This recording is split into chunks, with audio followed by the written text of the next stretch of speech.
भगवान है, वो 1000 भुजाओं वाला भगवान है, हमारी रक्षा के लिए हमारे साथ है, तो फिर ये 2 भुजाओं वाला मनुष्य हमारा क्या बिगाड़ लेगा। बिल्कुल चिंता नहीं है। जड़ भरत जी को मंदिर में अंदर ले जाया गया, मंदिर में अंदर ले जाया गया।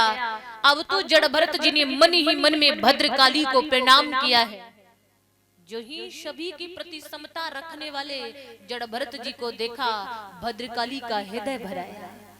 मूर्ति को तोड़ करके भद्रकाली प्रकट हो गई। उस राजा के हाथ से उसकी कटार को छीन लिया और उस राजा का शीश धड़ से अलग कर दिया है।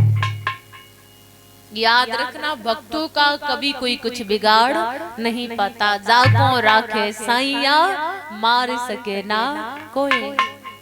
सुखदेव जी महाराज वर्णन कर रहे हैं, परीक्षित आज जड़ भरत जी वापस आ गए हैं खेत पर। इधर सिंधु देश का राजा रहुगढ़ अपनी पालकी पर सवार होकर कपिल मुनि के आश्रम पर उपदेश लेने चला। राजा रहुगढ़ की पालकी का एक कहार बड़ा थक गया।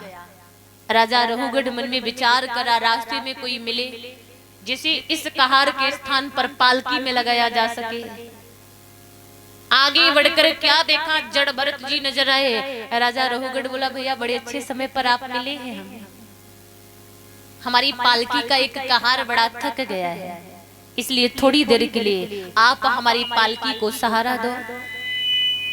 जड़ भरत जी ने उस कहार के स्थान पर पालकी को कांधा दिया, लेकर चलने लगे, किंतु मन में बड़े दुखी होते जाए।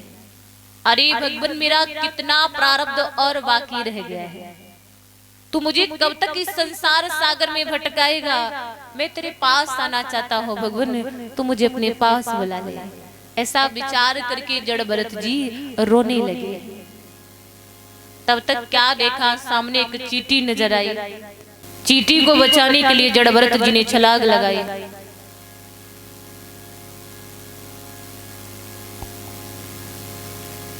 आज उसे बचाने के लिए जड़ भरत जी ने छलांग लगाई, और ज्यों ही छलांग लगाई, राजा का सर पालकी से टकराया। राजा रहुगढ़ बोला, कहारो पालकी भली भांत लेकर चलो, क्योंकि मुझे पालकी में बैठने में असुविधा हो रही है। सब कहार धीरे धीरे आगे बढ़े। जड़ भरत जी बड़े दुखी होते जा रहे हैं। तब तक मन में एक विचार आया, मैं क्या पागल हो गया हूँ जो इस प्रकार रो रहा हूँ। अरे ये मेरी ही भूल का तो परिणाम है। यदि उस जन्म में मुझे हिरणी के बच्चे से मोह न हो जाता तो फिर बार बार मुझे संसार सागर की धारा में नहीं आना पड़ता। मेरी ही भूल और मैं ही पागलों की भांति रो रहा। ऐसा विचार करके जड़ भरत जी हंसने लगे। क्या देखा, फिर से सामने चींटी नजर आई। उसे बचाने के लिए जड़ भरत जी ने फिर से छलांग लगाई, और जो ही छलांग लगाए, राजा का सिर फिर से पालकी से टकराया। राजा बोला, कहारो एक बार में तुम्हारी समझ में नहीं आ रहा। अरे मैंने तुम्हें बताया कि मुझे पालकी में बैठने में असुविधा हो रही है, इसलिए पालकी भली भांत लेकर क्यों नहीं चल रहे।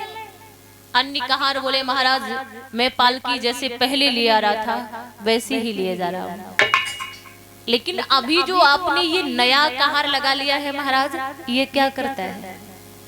ये कभी तो रोने लगता है, कभी तो हंसने लगता है, कभी तो खड़ा हो जाता है, और कभी तो भागने लगता है। आपको जो भी असुविधा हो रही महाराज, सब ये नया कहार दे रहा है।